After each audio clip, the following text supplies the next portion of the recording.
datas estão incluídas no Ano Internacional da Astronomia, para quem ainda não estava sabendo, que é 2009. Está acontecendo uma reunião da colaboração internacional do projeto Dark Energy Survey, voltado a entender essa tal de energia escura.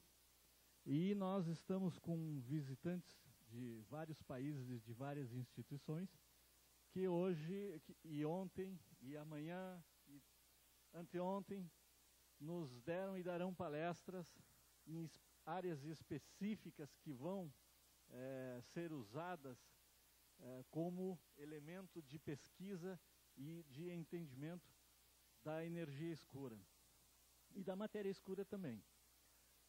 Hoje nós temos a satisfação de ter presente com a gente o professor Bhuvnesh Jain. Ele é professor da Universidade da Pensilvânia, mora na Filadélfia. Ele fez seu doutorado em Princeton, sua graduação em física em Princeton e seu doutorado no Instituto de Tecnologia de Massachusetts.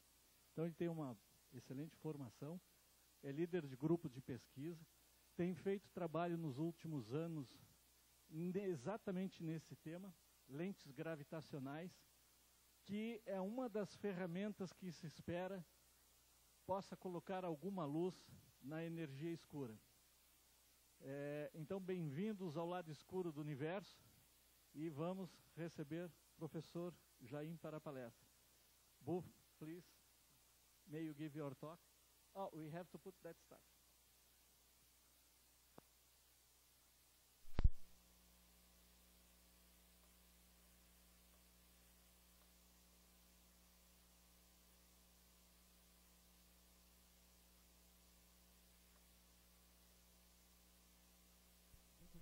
Muito Portugal, várias palestras durante essa semana, aqui no nosso caso, para termos de assuntos aí, especialmente na comunidade que está estudando. Ok, nós temos alguma coisa aqui?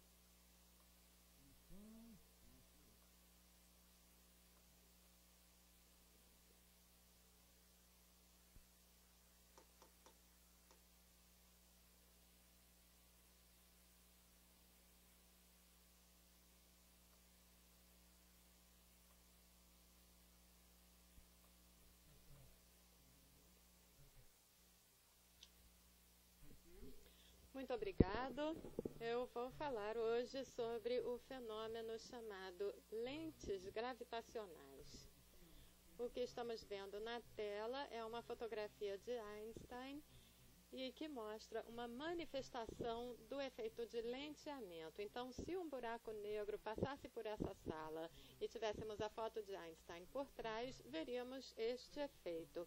Eu vou explicar este fenômeno na minha apresentação e mostrar como nós aplicamos ele à astronomia.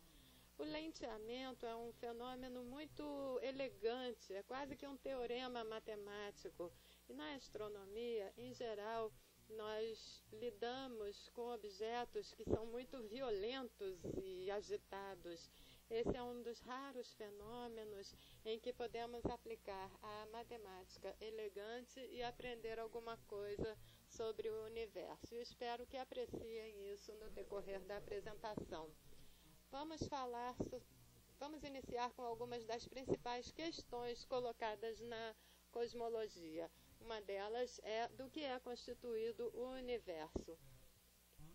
E podemos ver que a resposta a essa pergunta nos leva a essa ideia de que existe matéria escura no universo.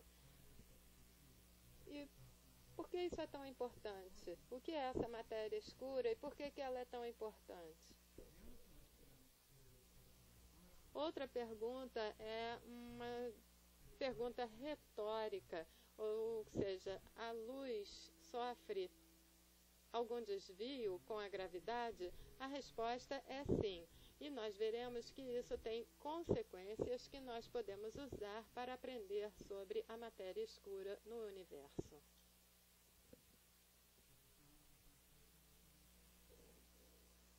Estão todos ouvindo a tradução?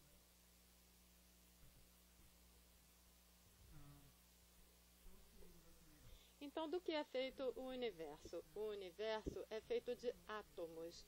Como nós sabemos, ele é constituído de prótons e elétrons e muitas combinações dessas que constituem, enfim, o que nós somos.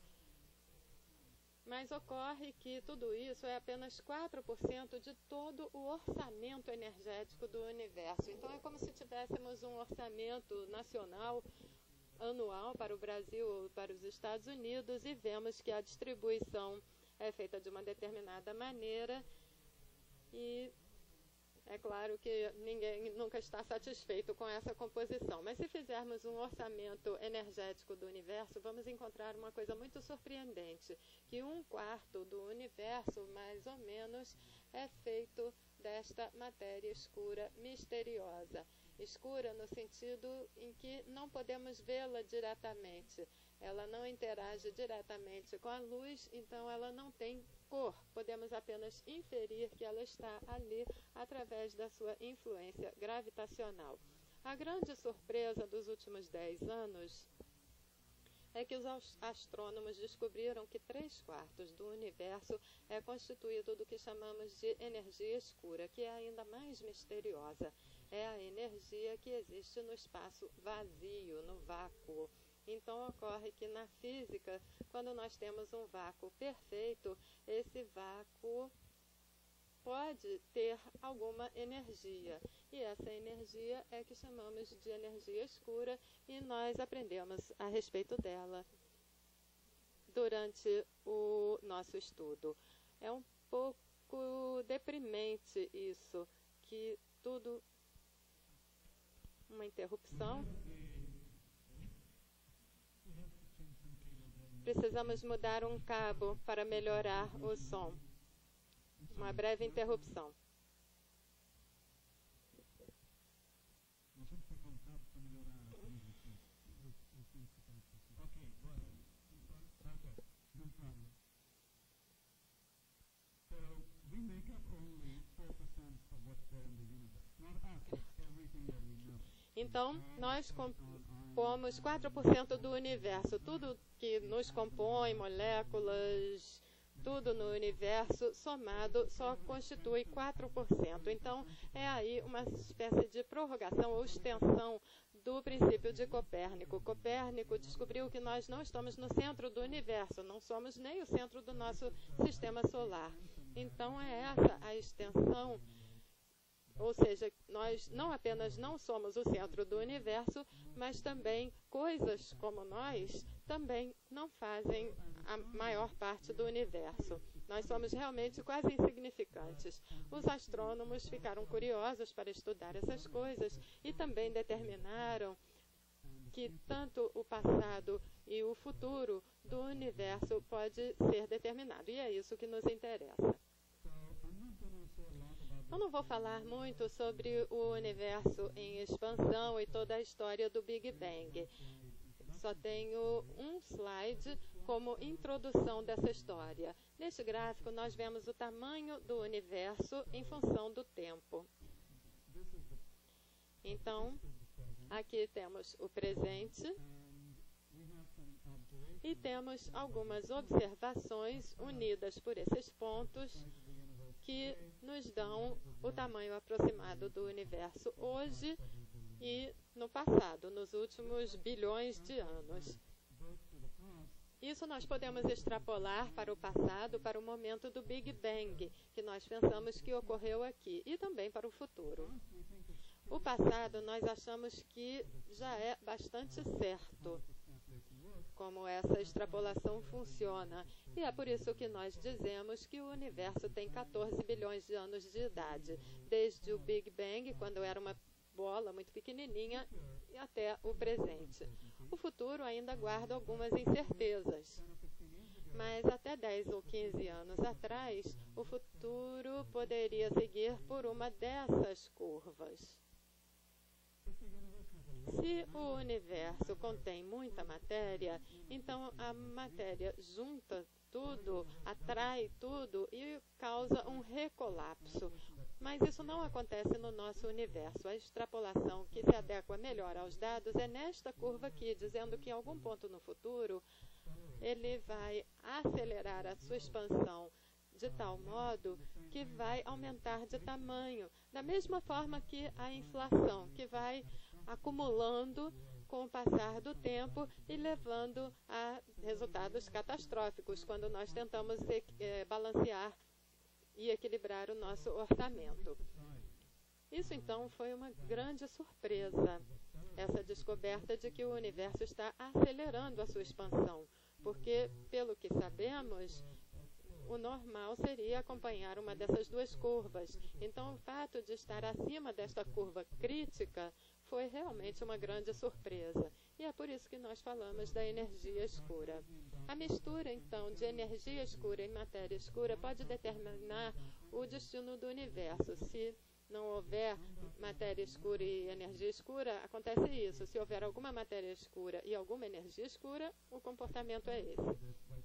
E eu quero qualificar este comentário dizendo que qualquer previsão do futuro não é uma coisa fixa. Pode haver detalhes a respeito do vácuo que modifique isso, mas o que sabemos até agora sugere que o universo está em aceleração. E essa lógica foi se desenvolvendo nos últimos 10 a 15 anos.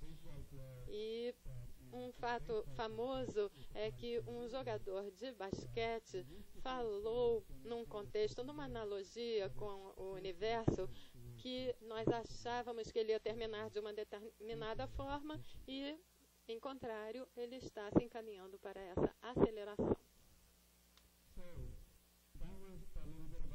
Então, tivemos aí um pouquinho sobre a expansão do universo. Vamos voltar para o efeito de lenteamento.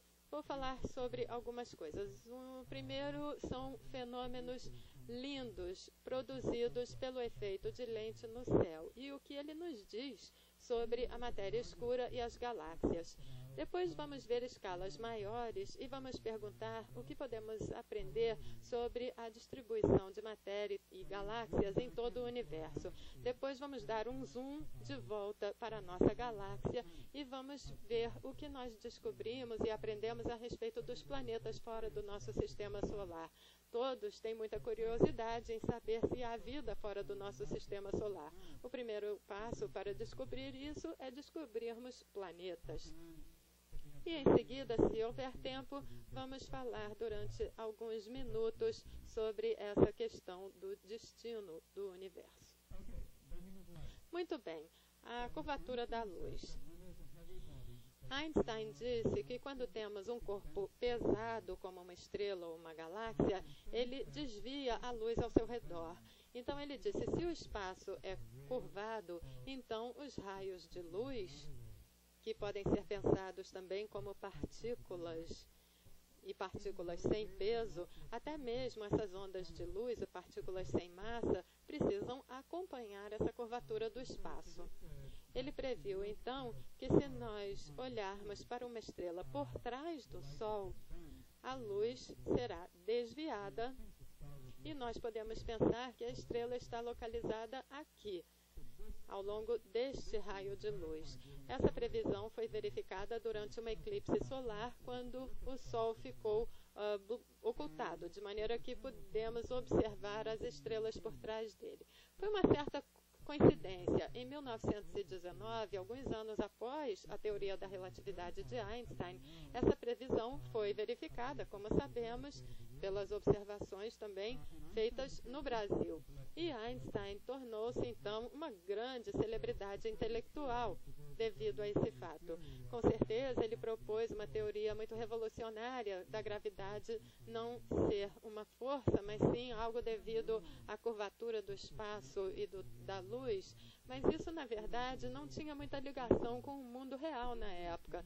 Mesmo para os astrônomos, não foi grande novidade, porque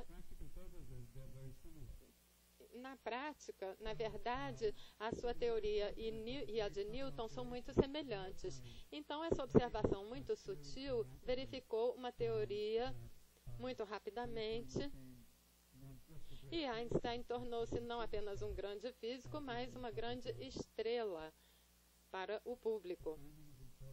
Portanto, o tempo e o oportunismo não é muito importante, até mesmo na ciência. Então, vamos ver.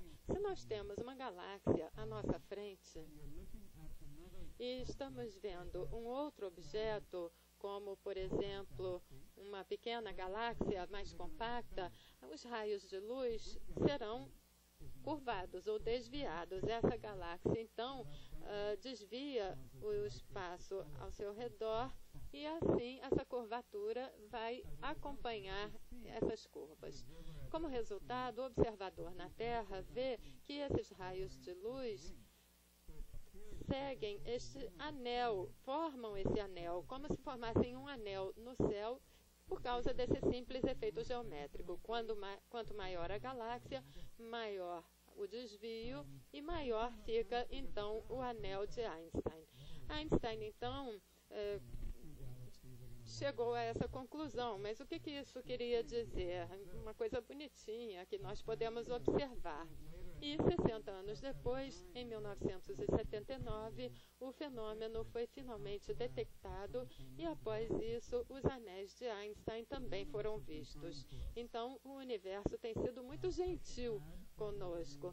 Eu também quero acrescentar para aqueles que estão aqui pela primeira vez que uma galáxia é uma grande coleção de estrelas. A nossa galáxia é a Via Láctea e ela contém bilhões de estrelas. Portanto, essa é uma espécie de galáxia, a galáxia espiral. Então, vimos uma versão animada. Agora vamos ver a realidade. O telescópio espacial Hubble tirou essas duas fotografias de dois anéis de Einstein. É claro que a realidade nunca é perfeita, mas podemos ver que é praticamente um anel, aqui e aqui. Os dois pontos brilhosos são as galáxias lenteadas, e aqui vemos a galáxia por trás dela, cuja luz se curvou ou se desviou, formando o anel. Não ocorre nada como isso na natureza, portanto, esse efeito de lenteamento é a única coisa que produz esse efeito. Como eu já mencionei, quanto maior a galáxia lenteada, maior o anel de Einstein. Podemos então medir o tamanho do anel e verificar algumas das suas propriedades e descobrir o tamanho da galáxia.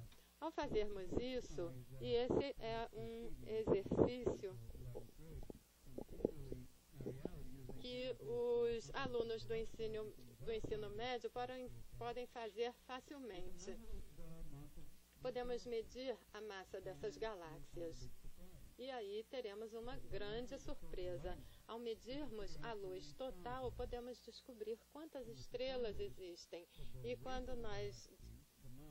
o que nós descobrimos é que o peso da galáxia, ou a sua massa, é 5 vezes maior do que todas as estrelas e todo o gás que vemos. 5 vezes maior e um pouco mais extenso ou estendido ao redor da galáxia. Portanto, esta é uma prova direta da existência da matéria escura. E é assim que começa a história da descoberta da matéria escura. Podemos encontrá-la medindo os anéis de Einstein. Há outras formas também, mas essa daqui é uma das mais diretas. Então, temos aqui uma pequena coleção de sistemas de anéis de Einstein, todos fotografados com lindas imagens pelo telescópio Hubble. São diferentes galáxias lenteadas em amarelo e os anéis azuis em torno delas são os anéis de Einstein lenteados. Para ter uma ideia de escala, isso daqui são 30 milhões de anos-luz na galáxia lenteada. É claro que estamos falando de distâncias muito grandes. Essas galáxias normalmente têm 10 bilhões de estrelas e, portanto, cobrem distâncias muito grandes. Isso daqui é o tamanho da galáxia. A sua distância em relação a nós é de 1 bilhão de anos-luz. Alguma pergunta? Eu acho que as perguntas devem ser feitas no final, mas se alguém tiver alguma pergunta, eu terei prazer em responder. Então, vimos um anel de Einstein que ocorre quando a nossa galáxia e o observador estão perfeitamente alinhados. Mas isso não é o mais comum. Quando nós temos uma fonte, uma estrela ou uma galáxia, a luz é desviada para cima e para baixo, e o observador vê uma estrela aqui e outra estrela aqui. Vemos então a imagem duplicada. Isso é um efeito muito comum. Como vocês verão, também ocorre de vermos 4 imagens. Os anéis de Einstein também são divididos em 2 imagens, como vemos com essa geometria bastante simples. Isso acontece, mas é claro que não estamos vendo a fonte aqui, porque essa luz nunca chega até nós. Nós vemos os 2 raios de luz, de cor alaranjada. Quando vemos 2 imagens como essas, como sabemos com certeza que isso é um efeito de lente e não 2 estrelas ou 2 galáxias que por acaso estão ali próximas uma da outra? Essa pergunta é importante. Então vemos esse sistema, um sistema de 4 imagens, ou a imagem quadruplicada. Nesses casos, a galáxia lenteada não está nem visível, ela está muito fraca, apesar de ter massa suficiente para desviar a luz e produzir esses efeitos. Essas 2 imagens, na verdade, têm partes diferentes. Então, um evento que ocorre em uma imagem vai ocorrer na outra imagem algum tempo depois. Agora, essa questão de vermos as 2 imagens, ou a imagem dupla, aqui vemos os filhos gêmeos do meu colega Gary Bernstein, que também é pesquisador de lentes gravitacionais. Como sabemos que são 2 irmãos gêmeos e não uma imagem duplicada? Nós sabemos porque podemos pegar o espectro dessa galáxia e dessa outra. E à medida que a luz passa pelo prisma, nós temos faixas claras e escuras que são a assinatura que cada galáxia tem. E a assinatura de cada galáxia é um pouco diferente da outra. E é assim que nós podemos distinguir que as 2 imagens são realmente a mesma galáxia. E aí saberemos que isso se deve ao efeito de lenteamento. Bom, falamos das galáxias. Agora vamos passar para os sistemas maiores que existem no universo, que são os aglomerados de galáxias. São os maiores objetos que se formaram no nosso universo. Então, o nosso universo tem uma idade fixa, 14 bilhões de anos, e com essa idade, os maiores objetos que já se formaram são os aglomerados de galáxias. Cada uma dessas manchas é um aglomerado. Cada uma dessas formas amareladas é uma galáxia que tem 10 bilhões ou até mais de estrelas. Então essa é uma das imagens mais famosas do telescópio Hubble e todos os astrônomos a conhecem muito bem. A escala dessa imagem é 10 vezes maior do que a imagem que vimos anteriormente.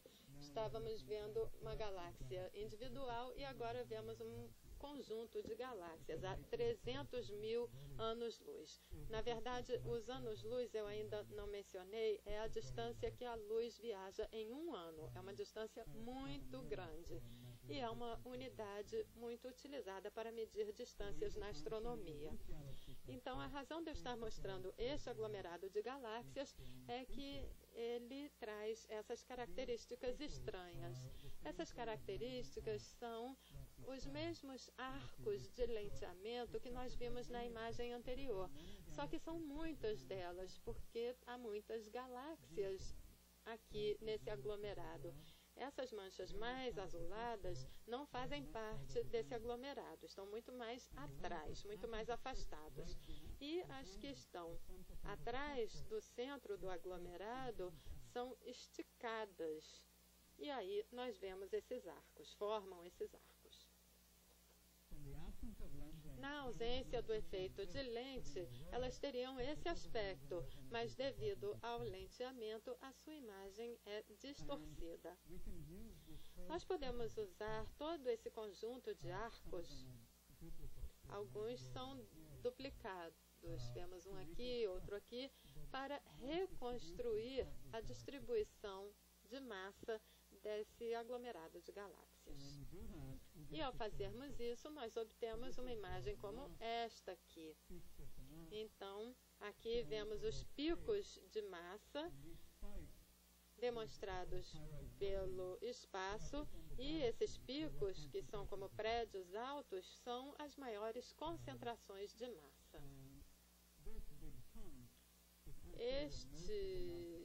Este monte maior aqui concentra grande parte da massa. E nós não vemos isso nessa imagem. Aqui nós vemos, seria a matéria escura que está flutuando nesse espaço vazio. Mas essa matéria não produz luz, portanto não podemos vê-la. E esse mapeamento matemático das imagens lenteadas, transferido para a distribuição de massa, mostra a maior parte da massa como um plano liso e não como esses picos. Então, a parte plana que nós vemos aqui é a matéria escura, justamente. Agora vamos ver uma foto de outro aglomerado. Este é uma fotografia simples, ótica, de um aglomerado de galáxias, que não mostra o efeito de lenteamento, mas nós podemos reconstruir a distribuição da massa. E se fizermos isso e plotarmos a matéria escura com cores diferentes, aí veremos isso aqui. Os pontos mais brilhantes são as galáxias e o azul é a matéria escura que preenche todo esse espaço entre as galáxias.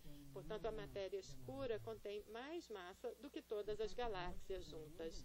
Na verdade, as galáxias se movimentam tão rapidamente que, se não fosse pela matéria escura, elas iriam se afastar desse aglomerado. Aqui vemos uma simulação. A anterior era uma fotografia verdadeira de um aglomerado. Esse aqui é uma simulação de um aglomerado de galáxias e o que seria o efeito com as galáxias que estão por trás delas. Teríamos a produção desses arcos e, se tivermos muitos dados, nós veríamos esses arcos e essa transição que ocorre aqui dos arcos radiais e os arcos que indicam a direção circular. Essas simulações são o que nós usamos para comparar a realidade dos dados astronômicos com o entendimento teórico desses sistemas. Eu mostrei imagens de objetos muito bonitos, galáxias e aglomerados de galáxias que produzem efeitos de lenteamento. É claro que esses objetos são muito grandes, então se você está sentado de frente para um grande aglomerado de galáxias e vê uma galáxia por trás, você vê essas imagens muito bonitas. Mas aí nos perguntamos, se nós olharmos para qualquer direção aleatória no céu, veremos ainda o efeito de lenteamento? Sim, porque todos os raios de luz que vêm de uma galáxia ou de uma estrela para nós não seguem uma linha reta, seguem curvas muito suaves, porque a curvatura do espaço é muito suave em todo o universo, justamente devido a essas redes de matéria escura. Esse aqui é uma outra imagem muito famosa, é a fotografia mais profunda que o telescópio Hubble já tirou, mas é uma parte assim muito aleatória do universo. Qualquer direção aleatória, vamos escolher, por exemplo, quaisquer duas estrelas muito brilhantes e olhar para elas com o telescópio. O céu é cheio de galáxias e aqui vemos um pequeno pedaço do céu que contém mais de 1000 galáxias. Cada uma dessas pequenas manchas é uma pequena galáxia. que está a meio caminho da borda, do limite do universo. Portanto, elas preenchem todo o céu e não parecem nada de muito especial. Mas os seus formatos, sabemos que essas galáxias têm esse formato mais alongado. Essas aqui são mais próximas, vemos mais detalhes. Mas as mais interessantes são as que parecem mais sem graça. São os pequenos pontos, as pequenas manchas, porque estão em partes do universo mais antigas. A luz delas levou mais de 10 bilhões de anos para chegar até nós. Então, com elas, nós observamos uma época diferente do universo. E isso, por si só, já é bem interessante, não é? Estamos vendo aí a formação mesmo das galáxias. Mas no efeito de lenteamento, o nosso maior interesse é usar as formas para descobrir a história da luz que está chegando até nós. Como ela se desviou. Queremos reconstruir o seu trajeto.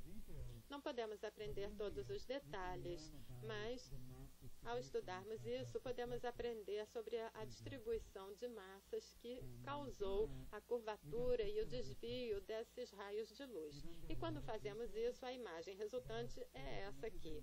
Não é muito detalhada, mas é a forma como nós podemos reconstruir essas características. Aqui vemos uma escala, uma distância muito grande, 10 milhões de anos-luz.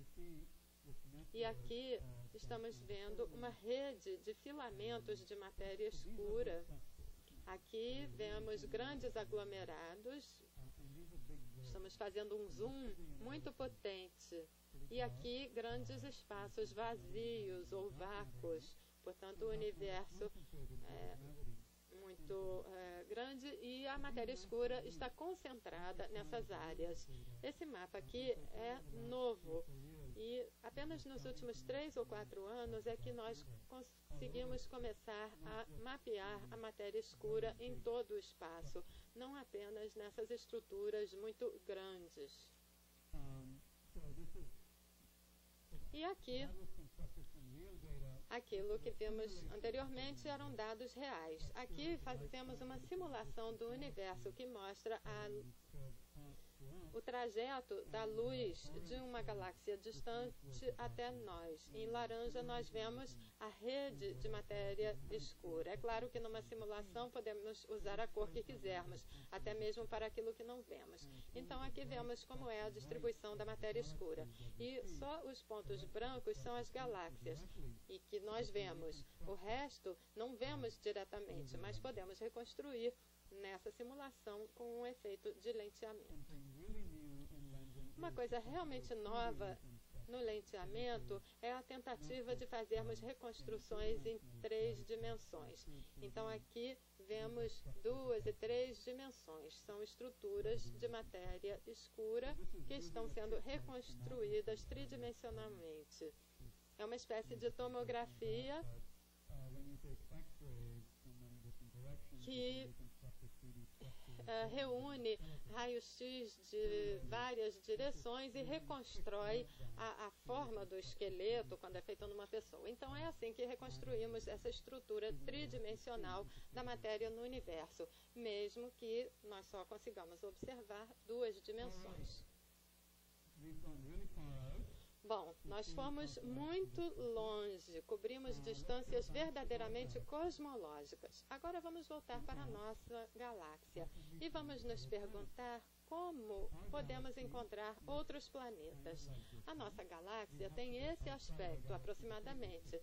Temos que sair da nossa galáxia para tirar essa fotografia. E não podemos fazer isso, é claro. Então fazemos o segundo melhor que há de fazer, que é tirar uma fotografia de uma galáxia parecida com a Via Láctea. E aqui temos nós no sistema solar que está na borda, ao redor dessa galáxia. Então, cada uma dessas estrelas, que são bilhões, pode ter seu próprio sistema solar.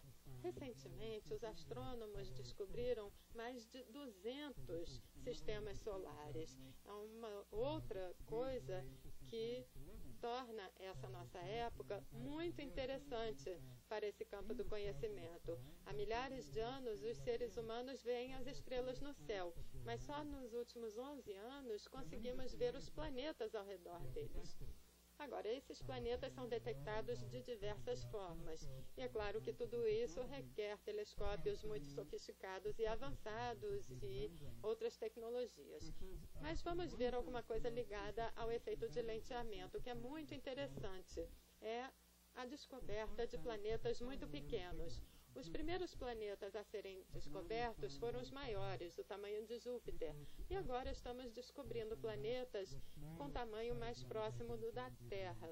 E os menores deles estão sendo descobertos devido ao efeito de lentes.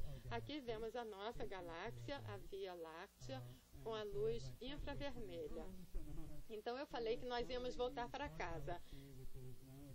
A casa na astronomia é a nossa galáxia, apenas 10.000 anos-luz. Claro que muito pequeno comparado com os bilhões e bilhões a que os astrônomos estão acostumados. Isso aqui é só um pouco de diversão. Se nós olhássemos essa fotografia de fora e víssemos um buraco negro gigante atravessando, ele iria produzir essas distorções muito estranhas. Então vemos o buraco negro, não dá para ver lá dentro, mas ele produz um desvio da luz e assim nós vemos essas duas imagens da Via Láctea e o anel que é produzido. Vamos voltar então às coisas sérias, a descobrir planetas. Aqui temos a Terra, uma estrela. Vamos ignorar essa abreviação aqui, macho, e vamos imaginar que isso seja uma outra estrela ou planeta entre nós e a outra estrela. Quando ele chegar bem no meio dos dois, ele vai desviar a luz. Depois que ele passar, a luz não é mais desviada. Então, quando ele está diretamente alinhado entre nós e a estrela de trás vai ficar mais luminosa. Esses dados são verdadeiros. Aqui vemos os diferentes dias. Num período de 90 dias, os astrônomos tiraram fotografias desta mesma estrela. Constataram, então, que ela ficava mais luminosa no centro, depois voltava à sua luminosidade original. A partir desse fato, eles puderam concluir que alguma coisa passou por ali. É o que chamamos de microlenteamento. Eu vou mostrar agora uma simulação feita em computador desse efeito. Então, a estrela está se movimentando. Aqui temos o efeito de lente. Isso aqui pode ser um buraco negro, um planeta ou outra estrela.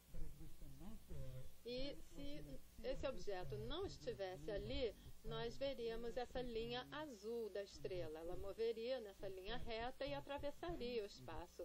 Mas o que ocorre é um desvio, e aí nós vemos duas imagens e depois ela prossegue na sua trajetória original. Nesse meio tempo, nós podemos ver algo muito dramático ocorrendo. Na verdade, o que nós vemos é só que isso aqui fica mais luminoso, porque a imagem parece ficar mais difusa. Como tudo está acontecendo dentro da nossa galáxia, as distâncias são menores. E o que vemos é isso aqui, exatamente. A estrela ficou mais luminosa durante um período. Então, isso foi observado e é o efeito usado para descobrir coisas na nossa galáxia. E, recentemente, apenas 4, 5 anos atrás, até menos, algumas pessoas estavam procurando um padrão de luminosidade típico. Então, temos a luminosidade em função do tempo, em dias. Aqui podemos ver que ocorreu um evento de lenteamento. Um formato muito definido, muito distinto, que pode ser calculado matematicamente. E os dados vermelhos acompanham a curva. Mas eles chegaram a uma surpresa, que era a seguinte: por um breve período, o objeto ficou muito luminoso. Então, uma estrela que produzia o efeito de lenteamento da estrela por trás, no fundo, mas alguma outra coisa fez com que ocorressem esses picos. E essa é a história que foi construída a partir desses dados. Vemos aqui a estrela-fonte e um outro sistema solar passando aqui ao longo desta linha. Quando este corpo aqui chegar aqui na seta, nós temos esse pico maior. Mas 2 vezes durante essa passagem, o planeta também se alinha, produzindo esses outros picos. Então, um planeta muito menor do que a estrela produz os picos só quando ele está exatamente nesta linha, nesse alinhamento. E é assim que estamos descobrindo planetas que são muito fracos ou pequenos para serem vistos diretamente. Eu devo mencionar também que, ao descobrirmos os planetas fora do nosso sistema solar, bom, com 2 exceções, dos 200 planetas, nós não os vemos diretamente, só inferimos que eles estão aqui, ou devido a um movimento na estrela, ou devido a esse efeito que é produzido. Então, é um jogo indireto. Agora, eu vou passar para a última parte da minha apresentação e fazer uma conclusão, para termos tempo para as perguntas. Vamos voltar, então, e perguntarmos qual é a história do nosso universo. Aqui vemos um mapa de galáxias no universo, cada ponto azul é uma galáxia, e esse é um mapa de uma simulação feita em computador de uma parte do universo. Estamos fazendo uma correlação aqui entre esses dados e a simulação, incluindo a matéria escura e a energia escura que preenchem as partes invisíveis do universo. Nós aprendemos, então, a respeito do sistema solar, que se move ao redor da galáxia e que as galáxias são distribuídas em aglomerados e em filamentos maiores, chamados superaglomerados. E temos o universo escuro, que inclui a matéria escura e a energia escura, que não vemos nessas imagens, mas são o que faz com que o universo se expanda com mais rapidez. É essa história que nós estamos montando através do estudo de partes do universo e da história pregressa do universo.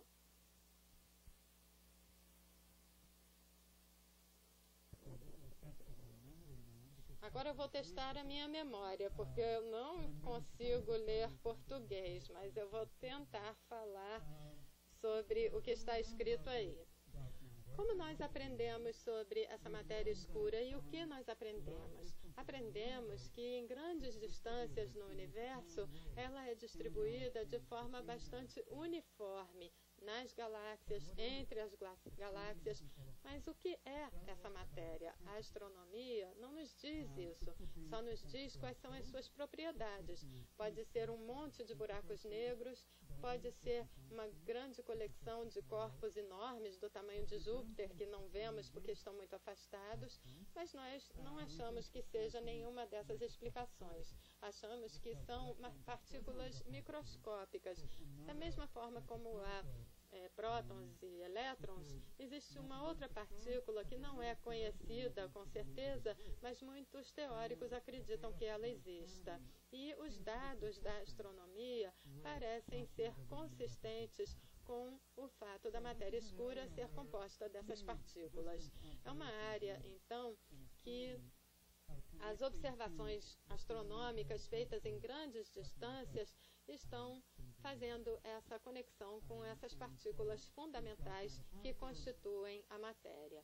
Essas partículas, então, as pessoas estão tentando detectá-las diretamente, porque elas têm interações muito sutis. Muito de vez em quando, elas atraem o núcleo de alguma coisa que a gente conhece, e aí nós tentamos detectar o que elas são. Mas até agora, não tivemos sucesso. Mas é uma coisa que já podemos esperar para os próximos 5 a 10 anos. Existem experimentos de detecção direta que estão sendo realizados e há também o experimento do grande acelerador de partículas na Suíça, próximo a Genebra, que todos já devem ter ouvido falar, chamado o Grande Colisor de Partículas Hadron, que vai colidir partículas que viajam a velocidades próximas da velocidade da luz. E nessas reações esperamos que possamos encontrar algumas dicas para a existência dessa partícula de matéria escura. Então há vários experimentos sendo realizados pelo mundo. Alguns em minas muito profundas debaixo da Terra e outros nesse acelerador.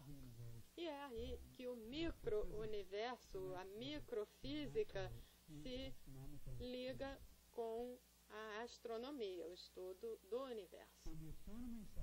Do lado da astronomia, a razão de eu estar aqui, juntamente com vários cientistas de todo o mundo, além de desfrutar do clima maravilhoso e as paisagens lindas e praias, é que nós viemos para uma reunião sobre o levantamento da energia escura, o Dark Energy Survey, que vai estudar o futuro da astronomia. Nós vamos formar um mapa de 300 milhões de galáxias, cobrindo uma distância muito grande. O projeto, na verdade, é muito simples. Vamos só tirar fotografias. Só que agora nós temos a tecnologia para tirar fotografias de grande parte do céu e de regiões tão profundas e distantes que nós poderemos ver as regiões mais antigas do universo, onde as galáxias se formam. O Hubble já fez isso, mas só de regiões muito pequenas.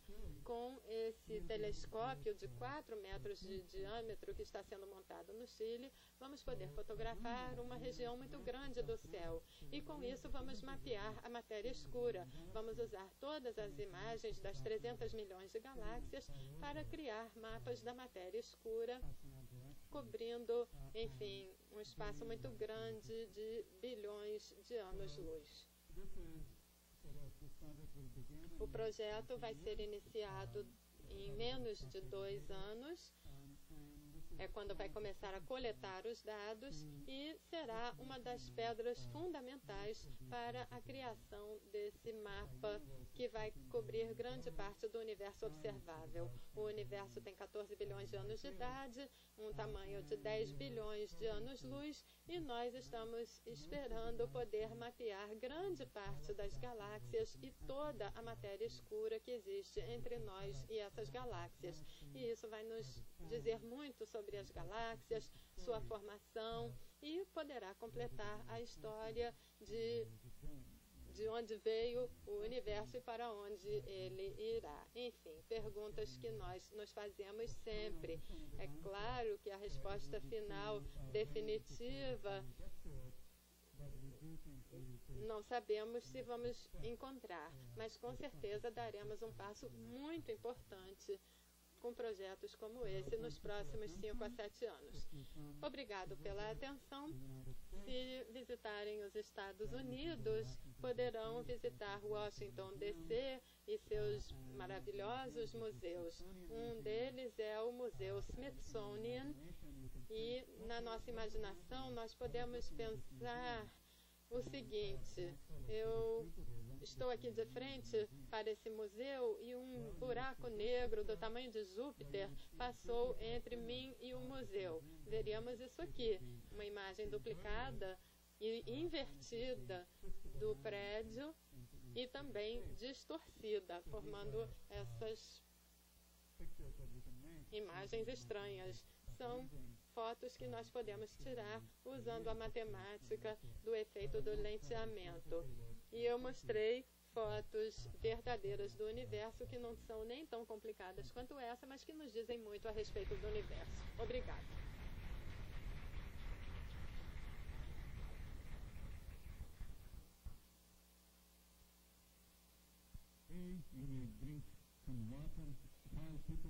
Obrigado, professor. Vamos aguardar as perguntas do público. Giuseppe Salvini. Então eu vou fazer a pergunta aqui de fora, depois entrego aí. Já temos uma pergunta e... We already have one question.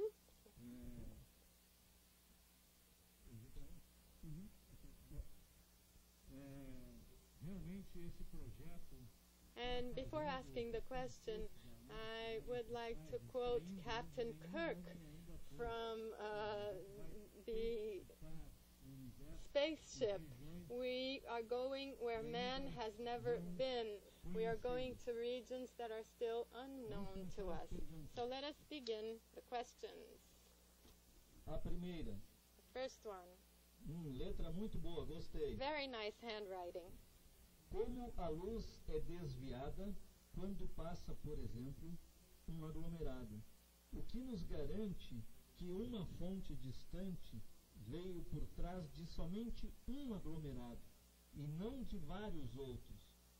Ou seja, o que nos garante que a fonte foi deformada somente uma vez? Okay. Since light bends when it passes, for example, by a cluster, what can assure us that a distant source comes behind only a cluster and not several others behind it? That is, what assures us that this source was distorted only once? That's a great question. Ótima pergunta. It's very hard to know.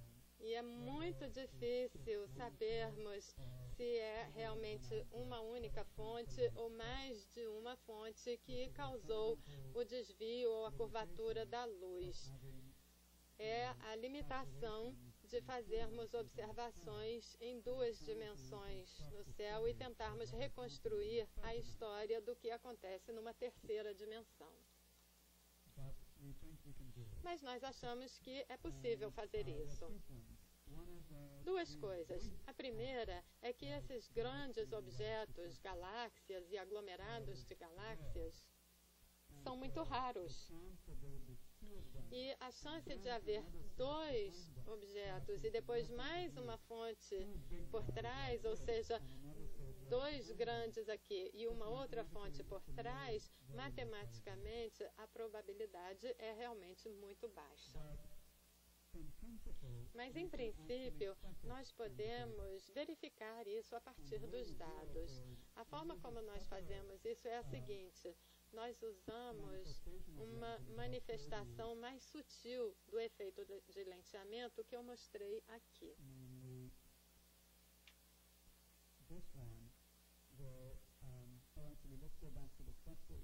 Vamos ver o aglomerado, já que a pergunta foi sobre isso. Vamos dizer que temos um aglomerado grande como esse e várias pequenas galáxias por trás dele. As galáxias estão, na verdade, a distâncias diferentes. Portanto, se há dois objetos que estão desviando a luz da galáxia aqui e uma outra galáxia mais atrás, eles vão produzir efeitos diferentes nas galáxias que estão em diferentes planos, diferentes distâncias. E é assim que nós podemos reconstruir toda a história da trajetória da luz. Não é muito preciso, ou seja, pode ser assim, mas se forem dois desvios muito grandes, nós podemos detectá-los. É isso a que eu me referia quando eu falei sobre as imagens matemáticas com raio-x e tomografia, usando o efeito de lenteamento. E é assim que nós obtemos essas estruturas tridimensionais. Uma outra pergunta. Next question. Por que não observamos efeitos de lentes na radiação cósmica de fundo? Se existir e for pequeno, por que é pequeno? Why don't we observe lensing effects in the background cosmic radiation? If it does exist and if it is small, why is it small?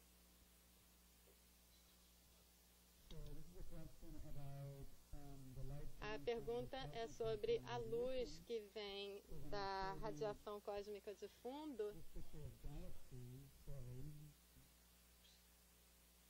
Então, aqui vemos uma imagem de galáxias. Se olharmos mais para o fundo, chegamos numa parte do universo em que tudo era um plasma liso. Então, quanto mais longe observarmos o futuro, mais voltamos no tempo. E chegaremos num momento em que não havia galáxias. O universo era apenas uma coleção de partículas puras e fótons, semelhantes a partículas. E nós observamos, na verdade, o que restou, o brilho dessa radiação. E é justamente o que a pergunta se refere, que é a radiação cósmica de fundo. Esses raios de luz também viajaram muito e também se curvaram ao longo do caminho. Esse efeito de lente ainda não foi observado, mesmo que nós já tenhamos observado a radiação. Isso porque a radiação é muito lisa, com poucos impulsos. Então, a luz ainda é desviada e distorcida e aparece muito semelhante ao que ela era antes dela ser desviada. E há algumas medidas disso, mas não são muito perfeitas. É claro, quando temos uma fonte distinta e brilhante, é mais fácil fazermos essas medidas. Mais uma questão. Poderia explicar no gráfico do início da apresentação por que a energia escura e a matéria escura parecem evoluir em oposição nesse gráfico? Could you explain from the graph you showed in the beginning of the presentation, why is it that dark energy and dark matter seem to evolve in an opposing direction in the graph? Sure. Claro. Vamos tirar aquela outra parte. Então, por que a energia faz isso e por que a matéria escura faz isso? O fato é que tudo que é normal, no sentido de matéria ou energia, quanto mais existir, mais vai se curvar assim. Porque se há mais coisas, então há uma maior atração gravitacional. E isso desacelera tudo. Então, em qualquer material, seja matéria escura, matéria invisível, até mesmo radiação, produz um efeito gravitacional e deve causar esta curvatura. A energia escura é muito estranha, porque ela tem uma gravidade repulsiva. Mesmo os físicos ainda não adquiriram esse conhecimento intuitivo da energia escura. É uma energia num vácuo, que cobre grandes distâncias, mas que repele as coisas.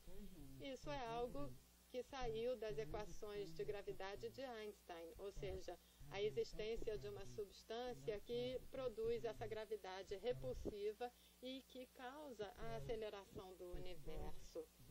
Portanto, é estranho com relação ao universo e é muito singular também, porque é a energia do vácuo puro. Aliás, essa é a explicação mais usada, mas não sabemos de verdade. E como há essas características distintas e estranhas, é o que chamamos do maior mistério com que nos deparamos na física. Portanto, você não é o único que acha isso difícil de entender. Existem anéis ou arcos de Einstein onde a lente é puramente matéria escura? Are there Einstein rings or arcs where the lens is purely dark matter? Bom, antes de responder a essa pergunta, a pergunta anterior me lembrou de uma coisa que eu quero mencionar. A matéria escura e a energia escura estão aqui. A energia escura existe dentro desse auditório. Mas as coisas que nos constituem são muito densas e aí dominam, sobrepõem a energia escura no sistema solar. Nós temos que sair para as regiões vazias do espaço, aonde essa matéria escura e energia escura são dominantes. Da mesma forma, a matéria escura está presente aqui também e pode estar atravessando os nossos corpos a todo momento com essas partículas, só que elas não interagem, e é por isso que nós não as vemos. Então, a pergunta é se existem estruturas de matéria escura puras que produzam anéis de Einstein. Ainda não vimos nenhuma. Parece que, apesar da matéria escura ser esse componente, esse elemento invisível, as estrelas e a matéria escura interagem de certa forma, trabalham juntos. Há estágios no universo em que elas se aglomeram e então a matéria escura fica mais estendida do que as outras matérias. Mas é uma das coisas que de vez em quando as pessoas afirmam. Não devido ao anel de Einstein, mas devido a uma pequena distorção de uma imagem de uma galáxia, algumas pessoas alegaram ter encontrado estruturas de matéria escura, mas nada foi comprovado ainda. Se uma estrela que gera imagens por lenteamento explode, as imagens desapareceriam logo depois da explosão ou demoraríamos a ver elas sumirem? If a star that produces lensing images explodes, would the images disappear soon after the explosion, or would it take us a long time to see them go away, disappear? Interessante essa pergunta. Eu quero retribuir com uma outra pergunta. Se o Sol se transformasse num buraco negro amanhã, o que aconteceria com a Terra? Nós continuaríamos circundando ele assim ou cairíamos nesse buraco negro? Bom, se isso acontecesse num filme, provavelmente nós iríamos cair no buraco negro. Mas, na realidade, as coisas são mais mundanas. Nós iríamos continuar circundando essa região, porque se acontecer alguma coisa com o Sol, a força gravitacional ao redor permanece a mesma. Eventualmente, nós morreríamos, porque a Terra iria congelar, etc. Mas nós não cairíamos dentro desse buraco negro. Bom, essa foi uma outra historinha que eu usei para responder a sua pergunta. Se uma estrela ou uma galáxia explodisse, ela ainda produziria os anéis de Einstein. Mas, por um período mais longo, se ela explodisse e se espalhasse pelo universo, aí ela não teria a gravidade para desviar a luz. A gravidade é muito pura, de certa forma, porque ela não se importa com os detalhes. Se é uma estrela em explosão ou uma bola de gás, o que importa é o peso do objeto que vai produzir essas distorções da luz. Na sua opinião, qual a possibilidade de partículas viajarem a velocidades maiores que a da luz? Essa hipótese foi considerada no estudo da matéria escura? In your opinion, what is the possibility of particles traveling at speeds higher than that of light? This hypothesis, has this hypothesis been taken in the study of dark matter? Eu não tenho muito a dizer a respeito disso. Com respeito às leis da física que nós conhecemos e usando, nada pode viajar mais rápido do que a luz. O mais rápido que você pode ir, se tiver quase zero de massa, é a mesma velocidade da luz. Mas não é possível exceder essa velocidade. E nenhum dado jamais mostrou isso. Mais uma pergunta? One more.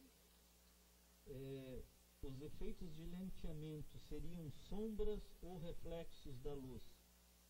Would the lensing effects be shadows or reflexes of light? Or reflex of light? Reflexes. Would it be the shadows of light or reflecting light?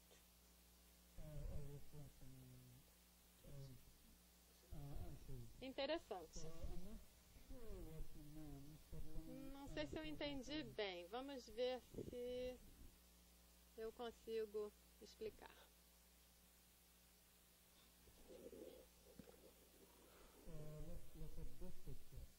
Vamos ver essa imagem aqui.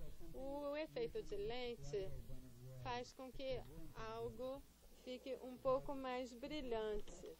Podemos perguntar o seguinte: esses raios de luz, se não estivessem curvados, eles passariam por aqui.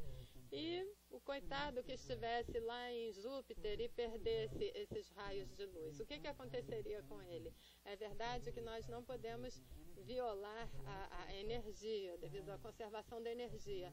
Então, a luz causa um efeito de lente muito forte para um observador, mas outro observador em outro local do universo teria a impressão daquilo estar mais fraco. Talvez eu esteja respondendo a sua pergunta assim. Você não vai ver uma sombra, mas com certeza o efeito de lente vai fazer com que ela não seja tão luminosa. E isso acontece devido ao efeito de lente, mas é difícil saber mesmo.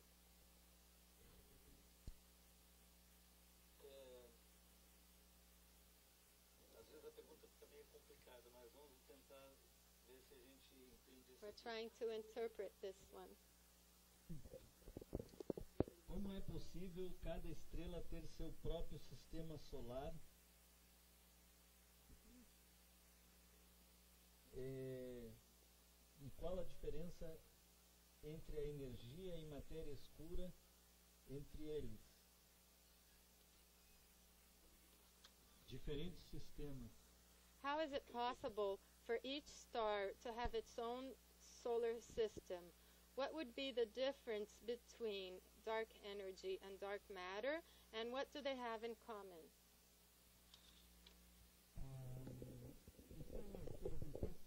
Parece que são duas perguntas diferentes. E eu devia ter mencionado que o Sol é uma estrela, como a maioria já sabe.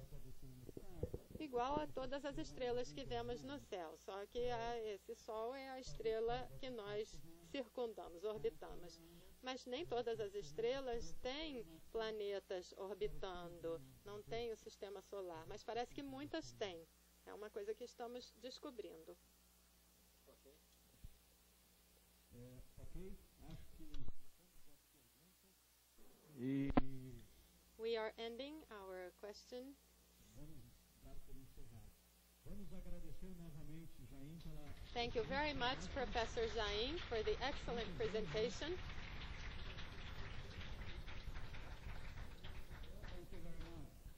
Eu agradeço a todos pela presença e aviso que amanhã... Última palestra tratando sobre a distribuição geral de galáxias e como essa distribuição pode revelar informações sobre a energia e matéria escuras. Até amanhã para quem está vindo